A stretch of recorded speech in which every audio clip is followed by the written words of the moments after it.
back, everyone. We are SISociety, a global community that fearlessly explores taboo topics around our sensuality, intimacy, and sexuality. And this is Taboo Talks, a weekly conversation where we dive in with leading minds in order to bring shadow to light. And this month's topic has just been so juicy and so divine as we've been exploring the intricacies of what divine union really is. So as we continue this exploration, this week we are joined by Ben, Geo, and Delphina to hear how they bring balance and sovereign love into their devotional partnership. Together, they create spaces for authentic expression and healing, supporting individuals and communities to step more into truth. And I'm just so honored to have both of you here with us.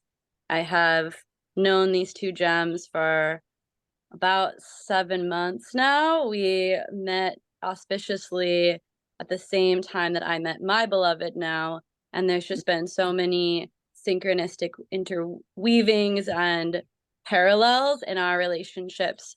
And so I was just super excited that you guys wanted to come on the show and share about your experience, because I know that the way that you guys do relating is so new earth and new paradigm, and there's so many beautiful codes to share for those who are listening and wanting that divine partnership, but not wanting to do it the same way that it's been done, and wanting to be free, and also wanting that devotion, the sovereignty and devotional aspects mixed together. And that's something that I just adore about your guys' connection. So without further ado, welcome onto the show. Thank you. We're so glad to be here. It's an honor. Well, it's a pleasure. Yeah. So let's just jump right in there. I want to start off by asking the question, how would the two of you define divine union? Would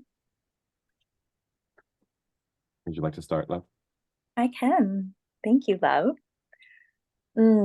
So my understanding of divine union continues to evolve with each day, is what I would say. And with actually each new experience that I have in relationship with not just my partner, but also my friends and my family, and particularly my daughter. So to me, divine union is relationship with higher self, is relationship with God, is relationship with Goddess, is relationship with myself in this human form. And in particular, since I'm doing this with Ben right now, and we do understand our relationship to be a divine union, I'd say that it's an opportunity for me to get to know who I am better through the relationship and through the reflections of the experience. It just so happens that right now in my life, Ben is a primary person who reflects back to me all the time who I am, what I want, where I'm going, and my capacity and my choices, and who I keep saying it's like who I really am, who I'm stepping into. And I get to see this on a pretty consistent, regular basis through the relationship with him. And I'll define our relationship. It's romantic, sexual, allyship, friendship, best friendship. And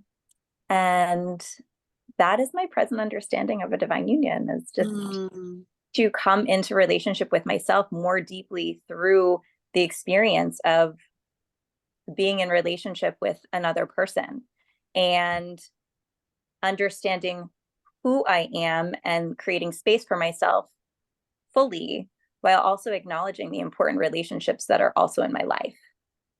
So finding a balance and being in that balance without compromise, but instead with truth. Thank you so much for sharing. Yeah, I love that. Like, the other person isn't a distraction from your own growth and awareness. It's actually an invitation to meet yourself on deeper layers and levels through that connection. Such gold. And I'm curious, Ben, how would you define divine union? Thank you. Yeah, really echoing a lot of the mindset of balance and Delphina's words. There's something that feels beyond this life and into the roles of archetypes and Mhm. who we came here to be, not just who we are now. That seems divinely reflected between us in this union, in this friendship, and in this partnership. It's like we both hold very clear mirrors of each other and point them in to see more of ourselves and each other. And what makes it divine is this devotion to this state of being and this state of becoming, I feel, that emerges when we allow ourselves to fully dissolve into the we and return into the I. We have the individuals that hold up the pillars of the temple, and we come together into the us, and then all the way into the we, and find ourselves going back and forth in this dance. And that's how we met. We met dancing, where the way we dance now is it feels like not much has changed in the energy of just remembering who we are and feeling that capacity, feeling that willingness, feeling that love pour through the space of the dance that's created together when we're both listening to ourselves and each other. Wow. Guys, you are so beautiful. So what I'm Oh. hearing, what I'm hearing reflected back from both of you is that divine union, to sum it up, is a recognition that we're all mirrors for one another and an acceptance and an embracing of that truth, right? And a dance ultimately. And what I'm curious about, because I know so many relationships have so many issues, right? And when two people are together and they are willing to see this reflection, whatever is there to digest. Yeah, I'm curious how you navigate the challenging reflections and how compassion comes into play as you're looking at a version of yourself through another being in the space of this partnership. Yeah. I'd love to field this question first and just get right down to it, that I feel like some people have this idea that divine union is just like peace and like a still pond of what it's like to be sharing that space in the pond. But really, I find that it creates a space for us to fully lean in to the riptides of all that we have gone through to be who we are. And it's like we actually support truth more than I would say anything else. And in my own relating and in my own life, if there's ever a conflict that I am experiencing, whether it comes from a trauma that existed long before I met Delphina, or from the relationship itself, where my feelings are hurt, where something is going on, where there's something that creates a kind of an experience where I'm just I'm coming from a place of lack or despair or longing or desire. It's like what I like to fully lean into in this space is truth, is the ability to fully speak my truth and invite the truth of Delphina too. And what the single thing that I feel like makes it possible is the ability to eventually at least take accountability for what's ours, so that we can maintain our balance. And so, for example, we recently had a contraction last night where I had so much coming up for me about all this visioning within me about inclusion, about desire, about being cared for. And what I notice is that we choose a role to be able to not just reflect our light, but reflect our struggle, to be able to have the space to fully express what is going on for each other, and to be able to take that in without taking it on, I think is a pinnacle component of what allows the fullness of what exists within the emotional spectrum that we're here to live. And and honestly, that we're here to lean into when we've been taught the opposite.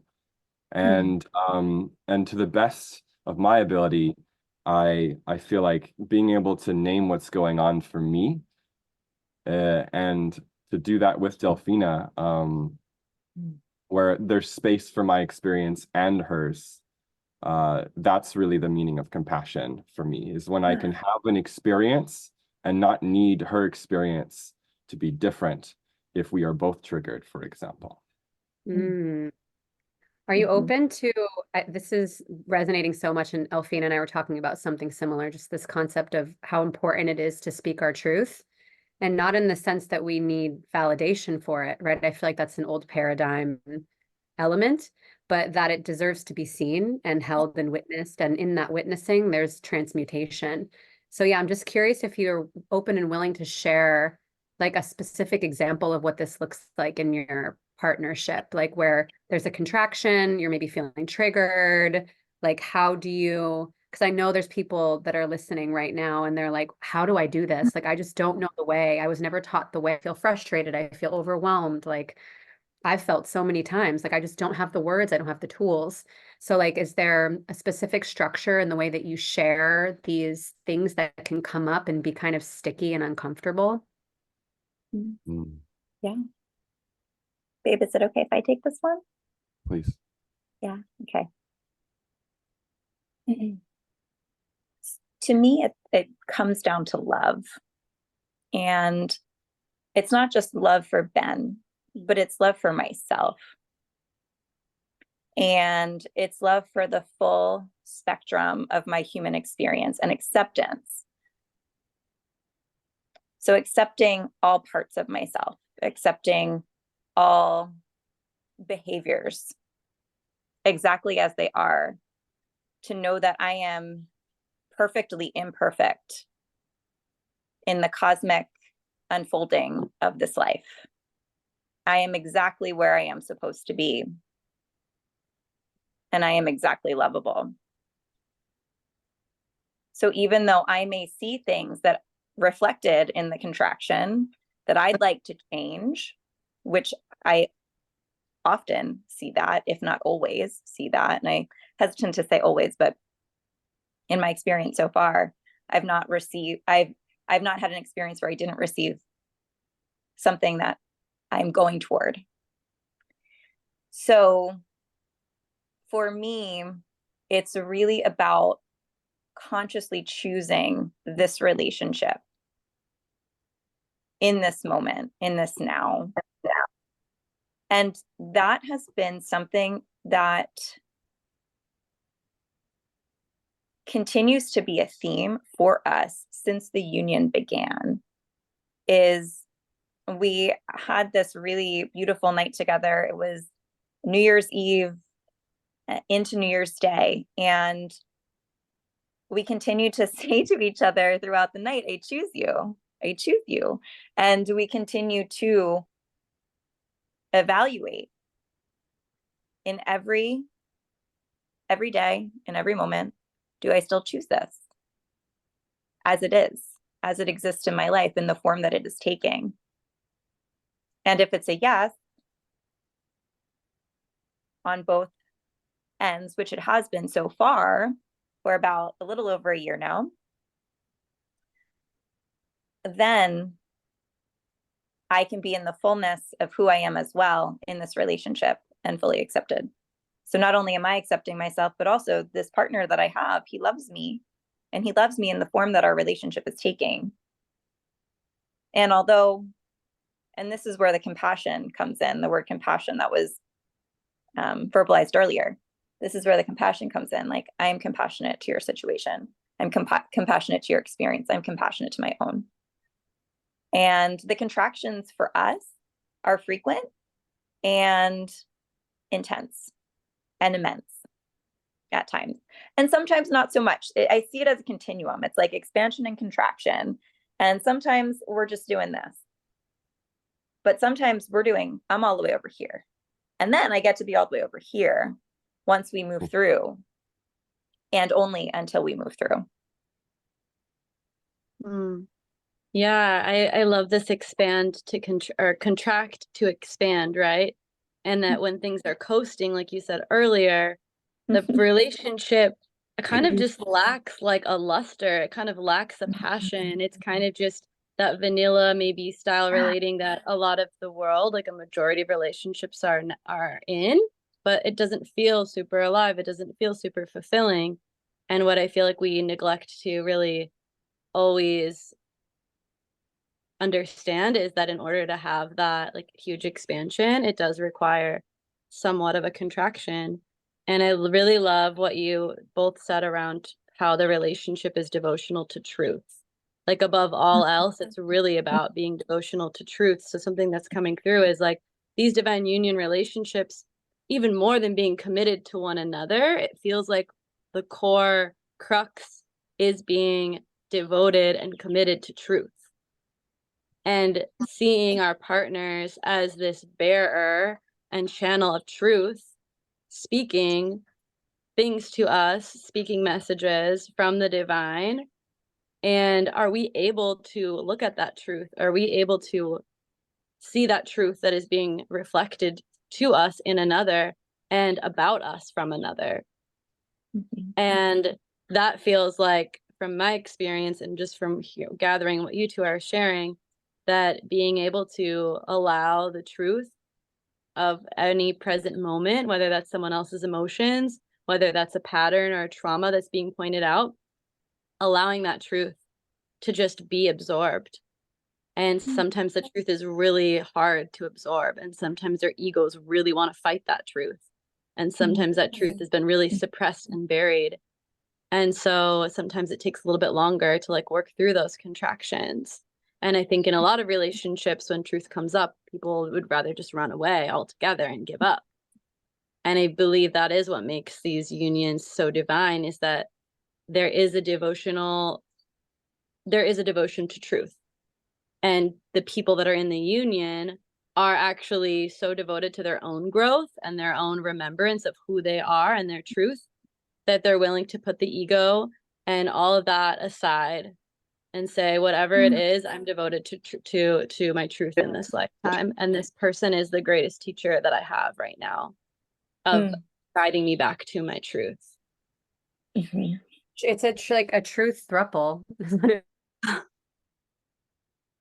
Yeah.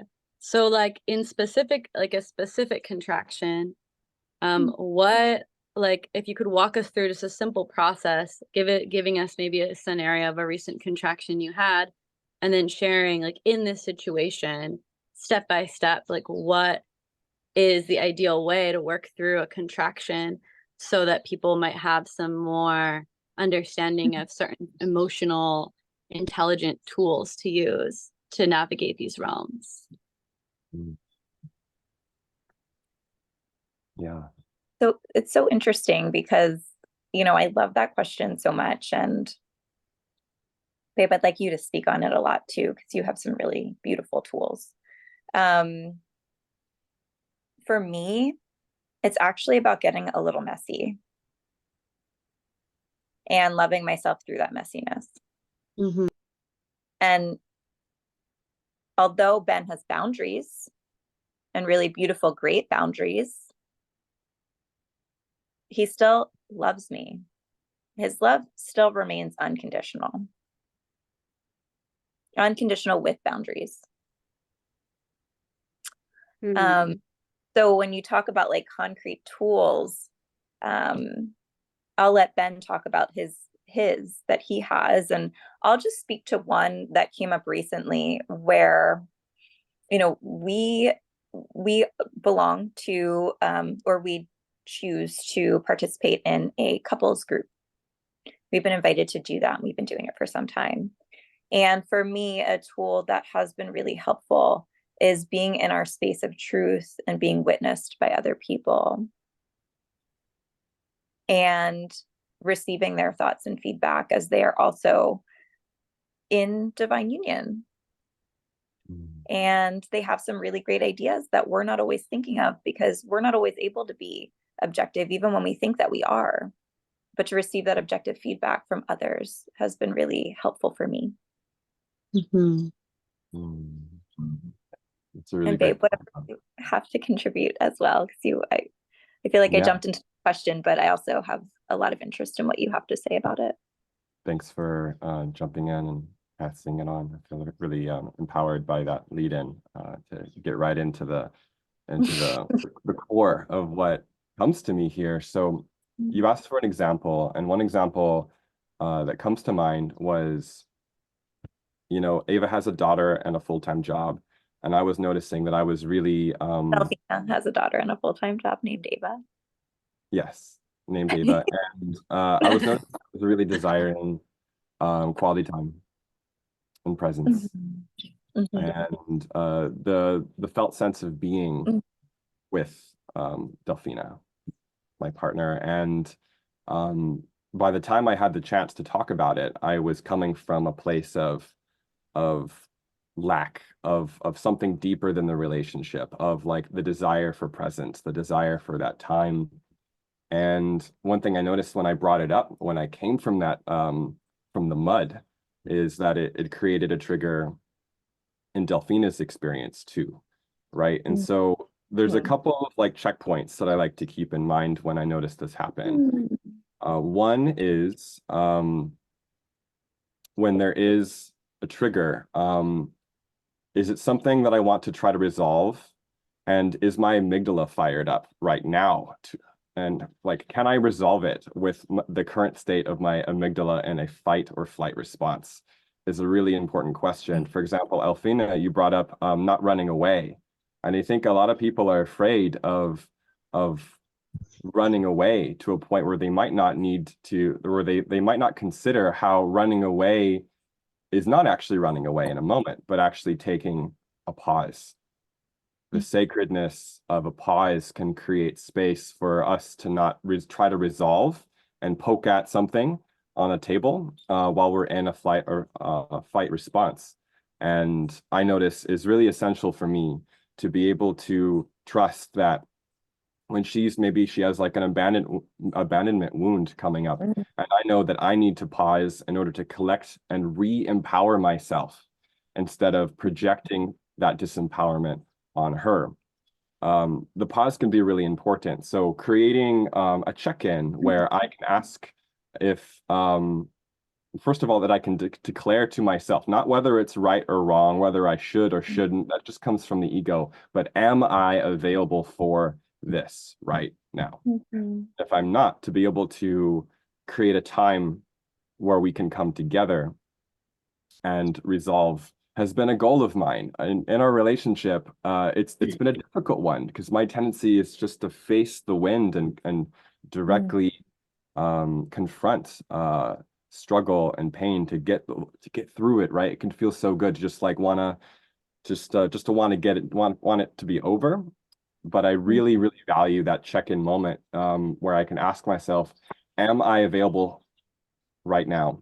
And if not, when can I be? And if there's discomfort, I can ask myself, is this generative discomfort? To have the distinction of whether discomfort is generative for the relationship, like ripping off a Band-Aid so you're healing, or not meddling inside of a wound so that it can close up. Like really allowing the space for us to be in our experience without over meddling or wanting to people please or change it into something else. So there is this distance that I think needs to be had at times to be able to come into a space of balance to allow for that fullness of the experience to come through. And for me, re-empowering myself is the best way that I can hold space for someone else. I love that reframe of just, it's really about our ability to meet anyone else is a direct reflection of our ability to meet ourselves first and foremost. And if we're not regulated, if we're in fight or flight mode, how are we going to come into regulation with anyone or anything around us? And I feel like I've had a similar tendency, Ben, in relationships where I want everything to be fixed right away. I hate going to bed upset. And something I've been learning is, the importance of that sacred pause as well. And that oftentimes when we want to fix something right away, that's coming from a trauma response, because there's some fear that if we don't do that, if we don't conflict resolve right away, then we're going to lose the relationship, or something was going to be taken away from us. And it's like a scarcity mindset. But if we can lean into that trust and breathe into that spaciousness, it's so similar to like the theme of, and I want to get into this next, into this theme of sovereignty and spaciousness and how healthy that is for relationships. It goes back to that general theme. And so I'd love to kind of transition into that too, and just hear a little bit more about what makes your guys' relationship dynamics so unique and so new earth. And maybe you guys can each share about, or both share about, the sovereign aspects and the devotional aspects of your union, and why those two pieces are so integral to come together.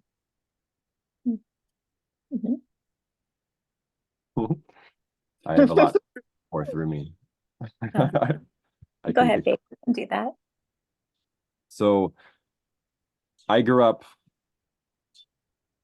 enabling codependency with my empathy, people pleasing, and with a lack of boundaries, overgiving and pouring from my cup before I had any for myself. I feel like this is the roadmap to what we've been taught relationships and romance is actually the disempowerment of yourself for others. And I've been moving more and more in my life, closer and closer to relationships that don't put part of yourself away to be in them. And so I'd like to speak on the word sovereignty. Sovereignty to me means the ability to make a choice based off of right now, not fear, and not a rule that you make for someone else from the past. And a lot of our relationship has been an experiment with Delphina and I. For most of it, we wanted to see what it would be like if we fully leaned in to surrender to the trust of the divine mystery without the creation of agreements. You know, like a part of me was like wondering, like, if you make an agreement that dictates the choices you make, like how aligned are you in the consideration to everything in the ever moment present now, where every moment can be the first moment, where every day can be day one. Like you said, when we're in a static place, maybe there's like a settling energy, or there could be an energy of not really like choosing yourself or another. So I've been really interested in how sovereignty for me can connect to fully choosing and having the freedom to choose in each moment, how it's most aligned for me to show up with the love that is within me.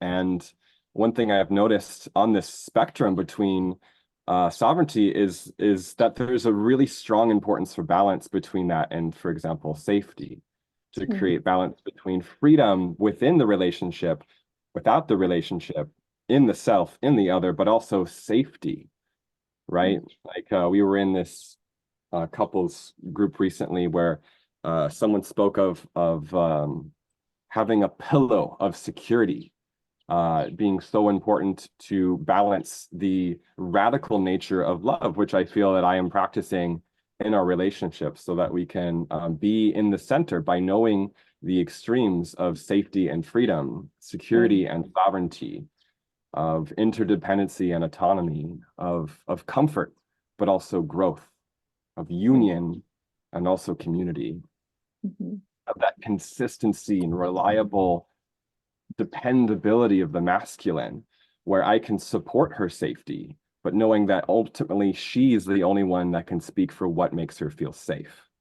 To be in convergence and divergence of depth and expansion within and out of the relationship, so that sovereignty is really just the ability to choose in truth for the fullness of your own garden without leaving it to support the garden of the security and the devotion that exists from the fruit of your own garden into the garden of the relationship. This is beautiful. Yeah, I mean, what came up through everything that you were sharing was, I suppose, a question, right? In the space of what you were speaking into between the line of sovereignty and safety. I know in my personal experience, like I've through relationship recognized that my safety is my responsibility, but also noticed there were points where I felt like my safety was triggered or threatened in the space of a relationship. And I'm wondering if something Mhm. like that has presented itself to you. And I was in an open relationship. Mhm. And so I was being tested a lot in that space. And just, yeah, wondering if you have an example of like where the line is and what you end up taking responsibility for in the other person, you know, right? Like, hey, like they feel unsafe. Like, is this my responsibility to meet them? Do I want to meet them? Like, how do you differentiate that? Mhm. Mhm. Good I think it's question. an excellent question. And I think it's important to know like how our relationship or how we to really know who you are, right? And through this person and through the way that we're relating, I'm really learning who I am. So how I've seen devotion and how I've seen sovereignty has evolved over time. And I remember during the beginning of our relationship, we, we decided like, we were going to trust what is right for us in every moment. And I want to say that like my heart has been cracked wide open.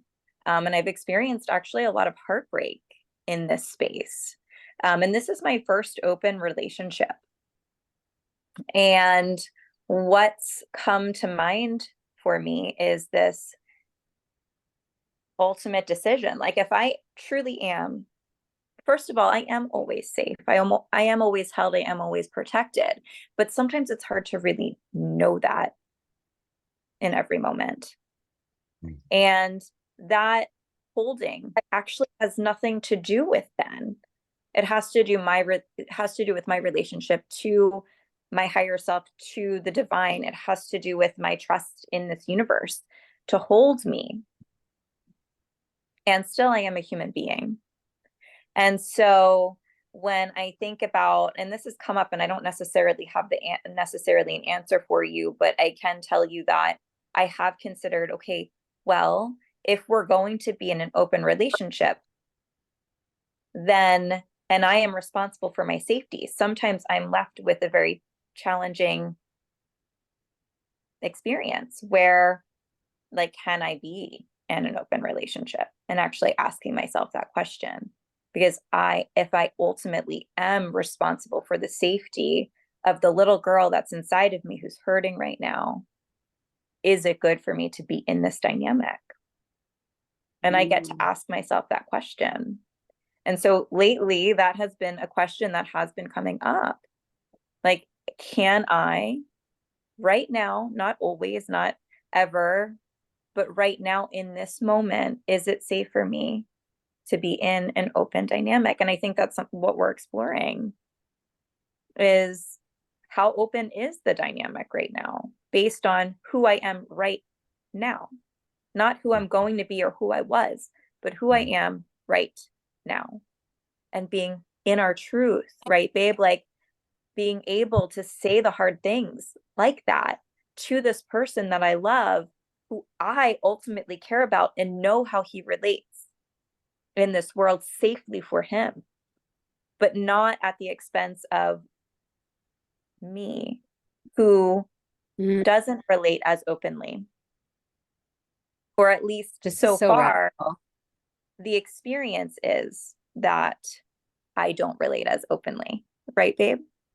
So we're just figuring it out. And I actually don't have the answer. And what I thought I knew today is very different anyway. And today, although I have tried this like open dynamic because I wanted to, I chose it. I was choosing my safety. And then at some point, a shift really did occur for me where we had to back up and choose, like, with the support of friends. And right now, with where my nervous system is and needing to tend to that, can I be in an open dynamic now? Not tomorrow, not yesterday, but right now. And really looking at it from the perspective of now. Yeah. what I'm hearing from what you're saying is that the tapping into the truth of the now, and when we make these agreements in terms of like, this is our whole relationship agreement, it can really box us from connecting with our truth in the moment. And instead we're living in these pre-assigned agreements and roles. But what I'm hearing is that sovereignty really is about checking in with your personal truth in any given moment, and that as a relationship evolves, it's naturally going to change. And what your guys' agreements or how you are relating together yesterday could be different than how you're relating today, could be different than how you're relating tomorrow. And as long as you're honoring and communicating your truth, then you are preserving safety within that relationship. I love that, Delphina. Yeah, So it really goes back to self again.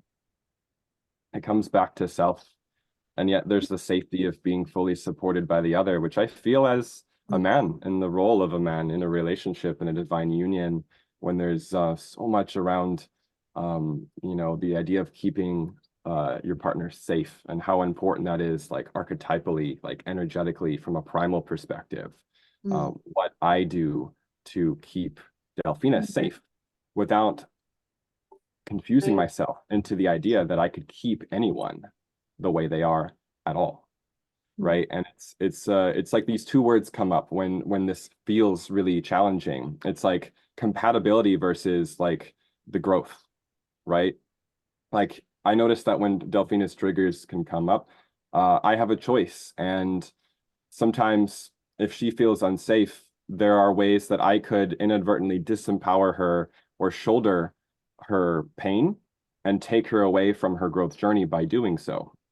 And then there are ways that if she's feeling pain, that I could come in and be that support to fully step into how she could be supported by the masculine frame, to be held fully, to be protected in that way too. And it's been a very challenging journey for me to balance what I can do when I know that there's so much that I am impacted by in the world of how love moves all around me, and all the things that I feel and all the things that I see. And really, when it comes down to it, for me, it's been about balance and transparency, that inner truth. And it's been a lot easier for me to make experimental containers. If she asks me if there's something that I can do to support her security, it's a lot easier for me to consider a time-bound experience for that, because there's a radical nature of uncompromising how I show up as who I am. And I noticed that if there's a time-specific attribute or quality to a request, it is no longer about who I am, it's about what I am available for right now, which seems to be a theme in this conversation. It could be hard to be like, does this ultimately serve me or not? And really, when it comes down to it, I think it's that question: am I available for this right now? So that we can feel fully free to name our desires and our needs with that in mind. Yeah, the question that's coming through, since we've been talking more about the sovereignty piece and being in this open dynamic and speaking our truth and in every given moment, I'm curious as to how you've also been able to infuse these codes of devotion into an open relationship, because I feel like a lot of people are like, how do I do that? How do I stay open and free? But how do I also feel chosen? And how do I also choose commitment and devotion? So would you mind sharing a little bit more about how you're able to be devoted and free? Sure. I think it's a really good question. For me, safety, feeling safe, is freedom. And also, feeling available for the now is also freedom. So I really, I agree. I agree with Ben about like time-bound containers can be extremely supportive and helpful. And Can you even if it is explain that a just, little bit more, what a yeah, time-bound container means? yeah, sure. So one that we did very recently, and we've been, we actually did not experiment with containers at all in the very, actually for the majority of our relationship. And recently we've been experimenting with those more because that's what was needed. I think in the beginning of the relationship, what was needed was to not, and to have the experience, and then to decide from there, because ultimately we both value truth and both value that when he chooses me, he is, and that when I choose him, I am. There's something about that emergence that is very important to both of us, which is why for a good portion we didn't have these containers for the most part. And even when we would explore it, we would land there, right? But we would land with, and I really want this to be freely chosen in every moment, or not, right? And with that has come, like I had mentioned, like a lot of heartache for me, because of what is natural for me in terms of relating versus what's natural for Ben in terms of relating. So more recently, we decided to do like a month of, I don't even know what it was, babe, but it was more, it was less open. It was a less open month, so that I could just feel into my truth more and to feel what it feels like to be there, because it's been so long, to give me more clarity. And so, babe, do you want to explain what the container even was? It was, we Sure. talked about like the pillows, and we have these great metaphors we'd love to share with you. And the I like the cage way you for said it. tea. Yeah, I like the way you said it. It was really around like giving her a guarantee that something Mhm. that wouldn't happen based off of things that I don't know yet. That Mhm. regardless of what happens in my life, of who I meet, what comes into my life, how things want to be expressed or moved, that I could give you a guarantee that no, for me, it's about like, because we live in a radical community where love is openly expressed with our hearts, at least, and through dancing. So it was around not forming any bonds or Mm. unions with another person, because like, let's be honest, like I don't have a womb, you do. And there are important considerations that men could make to consider the differences when it comes to how women can keep their wombs safe and keep the energy pure through the archetypes and through the energies that all like that comes down to what happens when you are a sensitive being, and how we can be honored in that sensitivity. And an even more like everyday example would be like creating a container where I know that I want to be free to dance with whoever I want at all times, but to create a container where I wouldn't dance with anyone except her. What is that? That's a date. That's like intentional time creating a date. Like, and so like really acknowledging that like these like, oh, I'm doing this thing for you, even though that I know that I'm free to do other things. It's like creating a time-bound container that for this dance, I'm not going to dance with anyone else but you because I want to.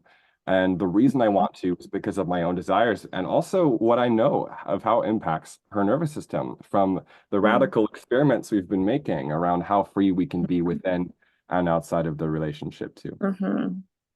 Right. And speaking to that container, we actually did that very recently. We were coming out of a contraction,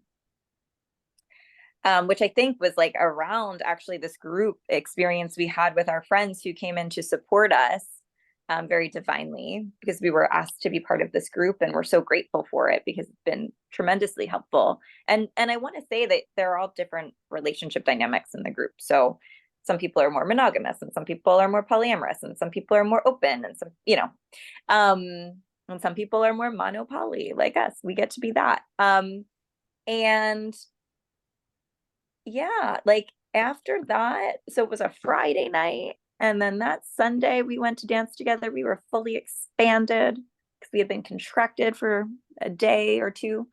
And working through, and we did work through. And one thing I said to you, babe, is I remember saying, but do you want me to dance with anyone else? And you were like, no, not right now. My nervous system also could not handle that.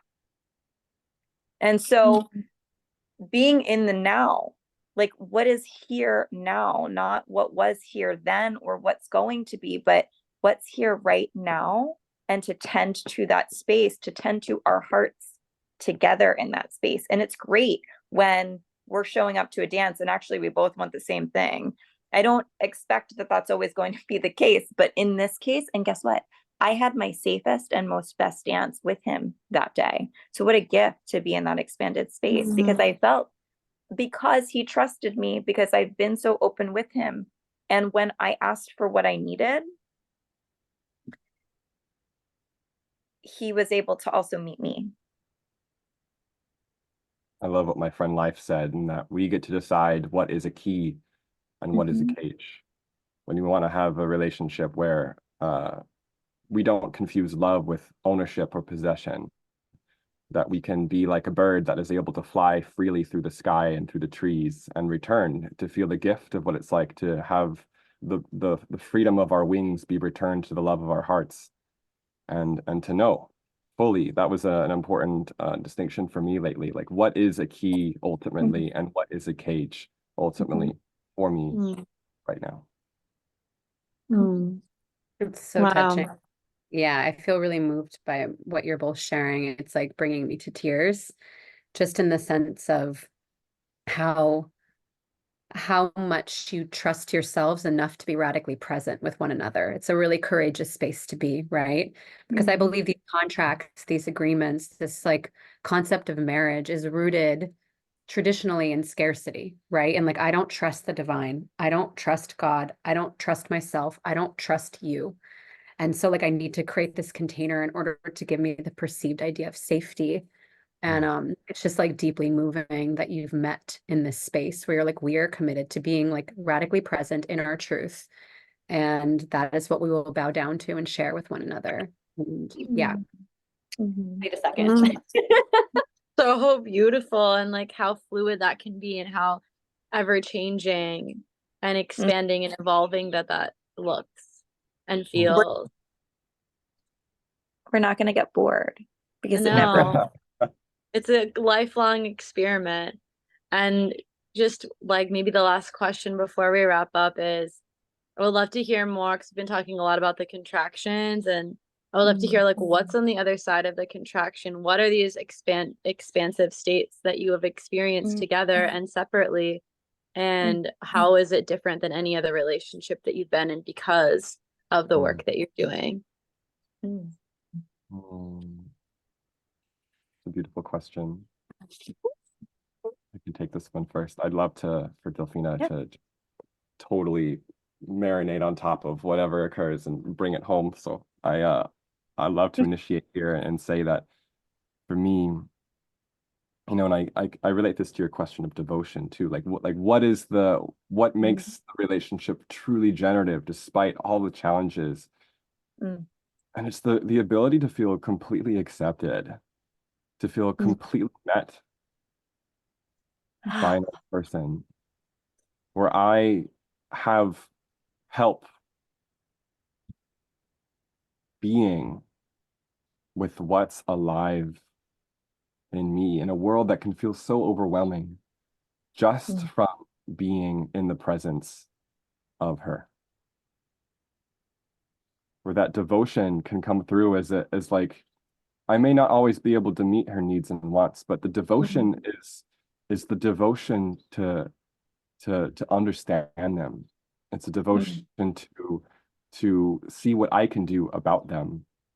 And for me, like in our relationship, the union, it gets to be more from the sum of our reflections.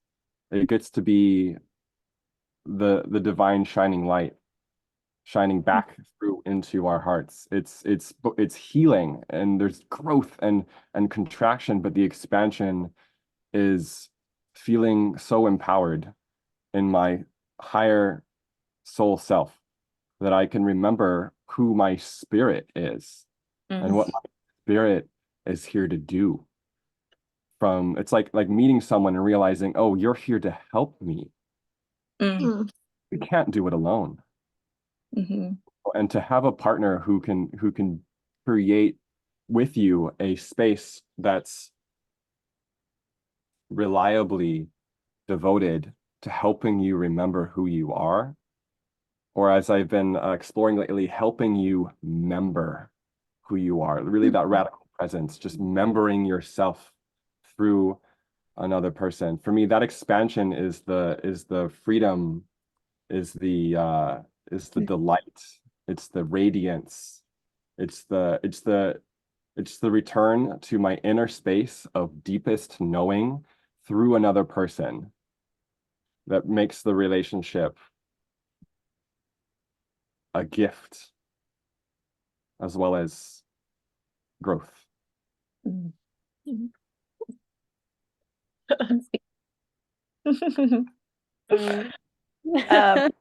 So this is an extended time, right? So beautiful. So this is an expanded time, right? You're seeing actually an expanded time because we're coming out of a contraction from that evening. So we call them and ceremonies. Ceremony. We call them ceremonies. And we also have expanded ceremonies. So yeah, it is different because this relationship pushes me in a way that no other relationship has pushed me while being surrounded by unconditional love.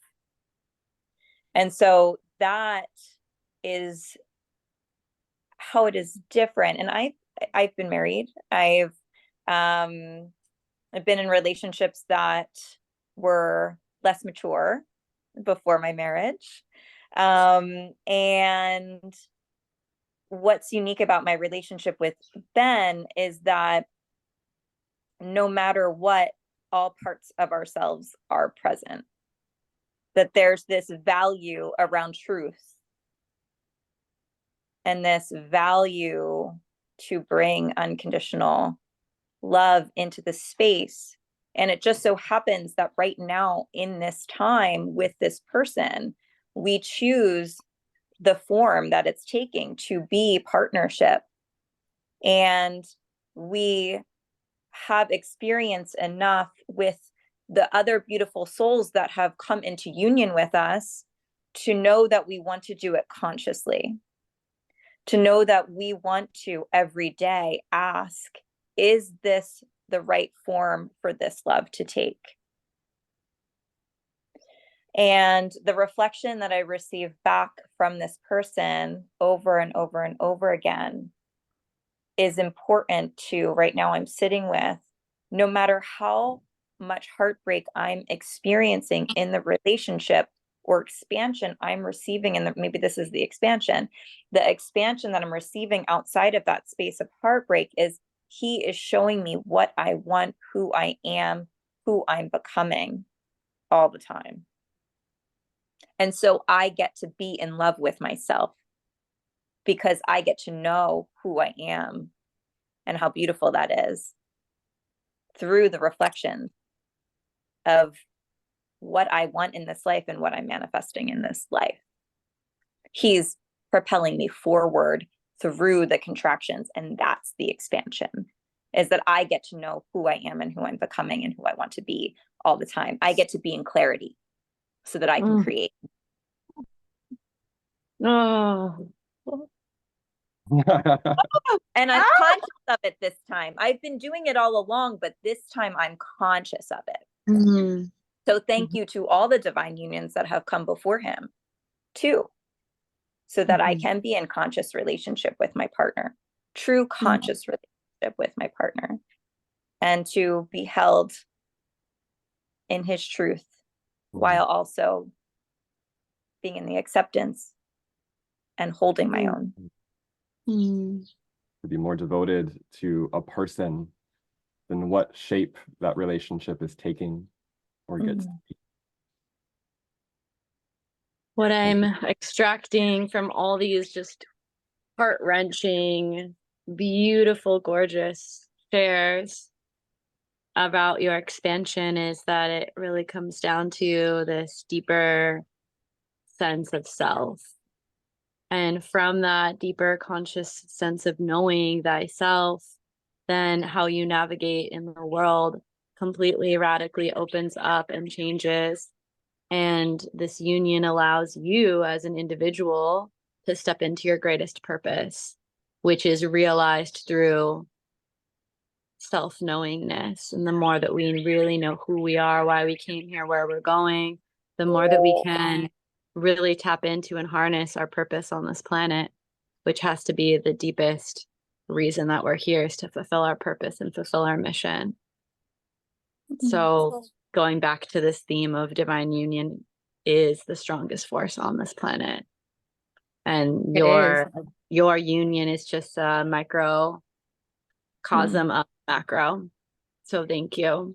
Thank you so much for your embodiment, your presence, your truth, your willingness and devotion to work through all of the contractions and your ability to receive and fly through the expansions on the other side. Thank you. And as we are wrapping up, I just want to give gratitude again to both of you, Ben and Delphina, for being on this episode of Taboo Talks. For those of you watching and listening, thank you from the bottom of our hearts. We wouldn't be here without you and every one of your follows, likes, comments, shares with anyone that you feel like is relevant and would learn and grow from this conversation. It truly supports this mission so we can continue to expand. And again, we are SISociety. And if conversations like this excite you, please subscribe here and follow us at SISociety.world on Instagram, or also listen to these via Spotify podcasts as we break down the walls of stigma and liberate our truths. Thank you. Such a pleasure. Thank you so much. Thank you both.